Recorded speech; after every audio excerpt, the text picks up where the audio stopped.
Sponsor by ভীষণ নবাবগঞ্জ। কাছে দূরে দেশে বিদেশে যে যেখান থেকে ডিএন বাংলার পক্ষ থেকে আয়োজিত রমজানুল মুবারকের ইসলামিক বিষয়ক আলোচনা দেখছেন, আপনাদের সকলকে জানাই আন্তরিক মোবারকবাদ ও শুভেচ্ছা। সম্মানিত দর্শক শ্রোতা মণ্ডলী, আজকে আপনাদের সম্মুখে আলোচনা করব প্রতিবেশীর হক। এটা খুবই গুরুত্বপূর্ণ একটি বিষয়। আল্লাহ পাক রব্বুল আলামিন প্রত্যেক মানুষের উপর একে অপরের জন্য কিছু হক দিয়েছেন। তার মধ্যে অন্যতম একটা হলো প্রতিবেশীর হক। একজন মুসলমানের জন্য তার প্রতিবেশীর কিছু হক রয়েছে। আল্লাহর হাবিব সাল্লাল্লাহু আলাইহি ওয়াসাল্লাম হাদিসের মধ্যে জানিয়ে দিয়েছেন যে তোমার প্রতিবেশী যদি তোমার কাছে সাহায্য চায় তাকে তুমি সাহায্য করো। তোমার প্রতিবেশী যদি তোমার কাছে ঋণ চায় তাকে সুদ মুক্ত তুমি ঋণ দাও। তুমি যদি ভালো কিছু রান্না করো, তাহলে তুমি যদি একটু গোস্ত রান্না করো, ভালো খাবার রান্না করো, তাহলে তোমার প্রতিবেশীকে তুমি দাও। আর যদি না দিতে পারো তাহলে এমনভাবে রান্না করো যেন তোমার প্রতিবেশী না জানতে পারে। আল্লাহ হাবিব সাল্লাল্লাহু আলাইহি ওয়াসাল্লাম জানিয়ে দিয়েছেন তোমার প্রতিবেশীর ঘরের পাশে তুমি এত একটা বড় ঘর নির্মাণ করো না যার কারণে তোমার প্রতিবেশীর ঘরে আলো বাতাস ঢুকতে না পারে। দেখেন, একটু চিন্তা করুন, আল্লাহর নবী তার উম্মতকে নিয়ে কত ভেবেছেন একজন প্রতিবেশীর কারণে যেন আরেকজন প্রতিবেশীর কষ্ট না হয়। আল্লাহর নবী এই বিষয়গুলো হাদিসের মধ্যে জানিয়ে দিয়েছেন। আপনার 4টা সন্তান রয়েছে, আপনার 4তলা একটা বাড়ি নির্মাণ করা দরকার, কিন্তু আপনার প্রতিবেশীর ছোট্ট একটা ঘর রয়েছে। আপনি যদি ওই জায়গায় 4তলা একটা বাড়ি নির্মাণ করেন তাহলে হয়তো আপনার প্রতিবেশীর ঘরে আলো যাবে না, তার ঘরে হয়তো বাতাস ঢুকবে না, তো সে কষ্ট পাবে। আল্লাহর নবী এটাও নিষেধ করেছেন। এই জন্য আপনি ওই প্রতিবেশীকে গিয়ে বলেন, ভাই আমার তো 4টা সন্তান রয়েছে, আমার এখানে একটা বড় বাড়ি নির্মাণ করা দরকার।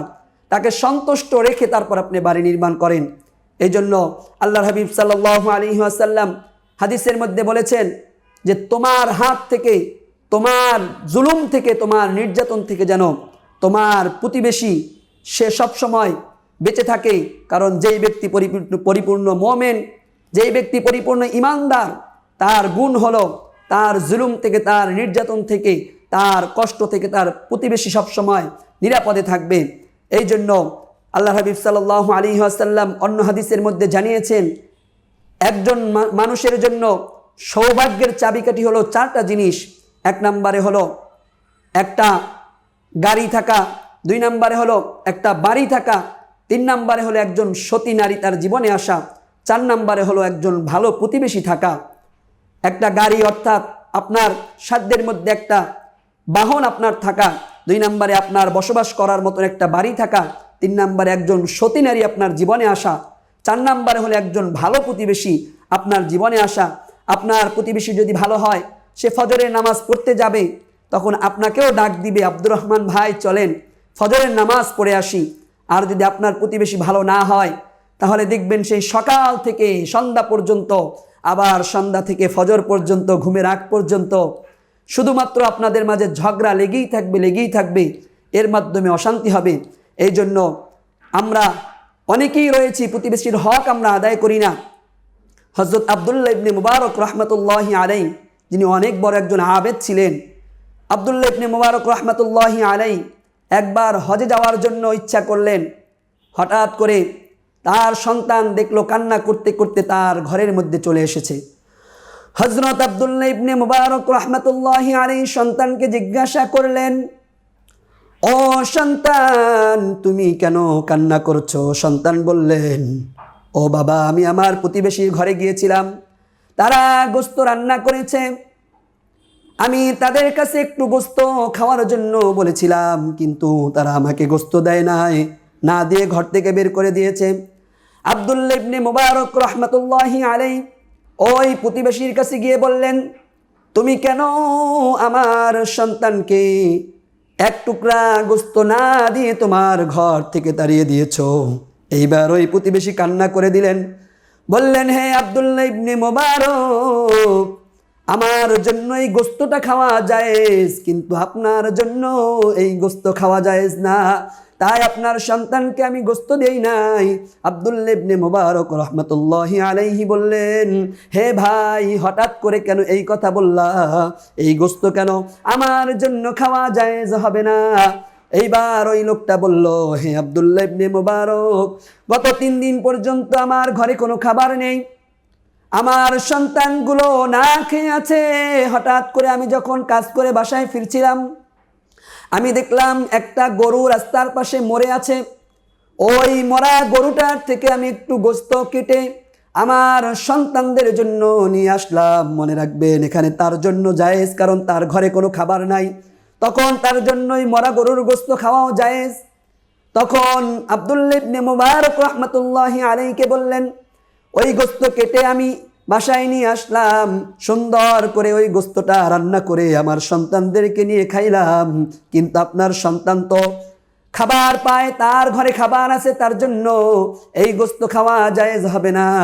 এইবার আব্দুল্লাহ ইবনে মুবারক রাহমাতুল্লাহি আলাইহি চিন্তা করলেন ওই বছরই হজে যাবে। কিন্তু আব্দুল্লাহ ইবনে মুবারক রাহমাতুল্লাহি আলাইহি হঠাৎ করে ঘরে গিয়ে হজে যাওয়ার জন্য যে টাকাগুলো গুছিয়েছিলেন, ওই টাকাগুলো তার প্রতিবেশীকে দিয়ে দিলেন। বললেন, তুমি এই টাকা দিয়ে খাবার ক্রয় করে তোমার সন্তানদের মুখে তুলে দাও। এইবার ওই আব্দুল্লাহ ইবনে মুবারক রাহমাতুল্লাহি আলাইহি আর হজে যেতে পারলেন না।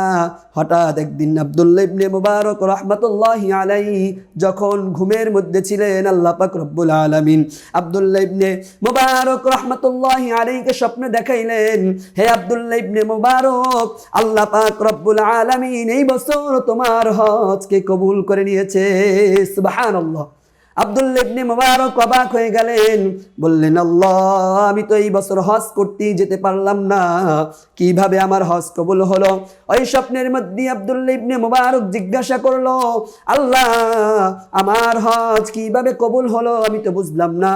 আল্লাহ পাক রব্বুল আলামিন স্বপ্নের মাধ্যমে জানিয়ে দিলেন, হে আব্দুল্লাহ ইবনে মুবারক, তুমি যে গরিব প্রতিবেশীকে সাহায্য করেছ, তোমার গরিব প্রতিবেশীকে তোমার হজের টাকা দিয়ে দিয়েছ, আমি আল্লাহ পাক রব্বুল আলামিন এই জন্য খুশি হয়ে তোমার হজ না করার পরেও কবুল করে নিয়েছি। সুবহানাল্লাহ। প্রতিবেশীর খোঁজ নিলে কত ফায়দা, কত উপকার। এই জন্য আমরা সকলেই প্রতিবেশীর খোঁজ খবর নিব। এই রমজান মাস আসছে, আমার অনেক প্রতিবেশী রয়েছে গরিব, অনেক প্রতিবেশী রয়েছে কোনো কিছু খেতে পারে না। রমজান মাস সামনে, ঈদ আসবে, ঈদে হয়তো তাদের কোনো কাপড় চোপড় থাকবে না। আমার সন্তান 10,000 টাকা দামের কাপড় পরবে, আমার সন্তান 5,000 টাকা দামের কাপড় পরবে, 2,000 টাকা দামের জুতো পরবে, কিন্তু আমার প্রতিবেশী হয়তো একটা জামাও পরতে পারবে না, একটা জুতোও পরতে পারবে না। এই জন্য আমি যদি আমার সন্তানকে 10,000 টাকা দিয়ে পোশাক না কিনে দেই, 2,000 টাকা দিয়ে কিনে দেই, বাকি টাকা দিয়ে আমার প্রতিবেশী যারা রয়েছে তাদেরকে একটু সাহায্য করি, আল্লাহ তাআলা দেখবেন খুশি হয়ে যাবে। এবং অনেকের উপর সদকায়ে ফিতর ওয়াজিব হয়েছে। এই সদকায়ে ফিতর আমরা যদি আমাদের গরিব প্রতিবেশীকে সঠিকভাবে আদায় করি, হয়তো ঈদের দিন তাদের মুখে একটু ভালো খাবার জুটবে। এই জন্য আমি সকলকে অনুরোধ করব, এই রমজান মাস, এই রোজার মাস, সামনে ঈদ আসবে, ঈদের দিন আনন্দ ভাগাভাগি করার দিন, আমরা যেন সকলে মিলে আনন্দ ভাগাভাগি করতে পারি। আমরা যেন গরিব অসহায় মানুষের মুখে খাবার তুলে দিতে পারি, তাদেরকে একটা পোশাক কিনে দিতে পারি, আমাদের প্রতিবেশীর যেন খোঁজ খবর নিতে পারি। আল্লাহ পাক রব্বুল আলামিন আমাদের সকলকে তৌফিক দান করুক। সকলেই বলে আমিন সুম্মা আমিন। ওমা তৌফিকি ইল্লা বিল্লাহ।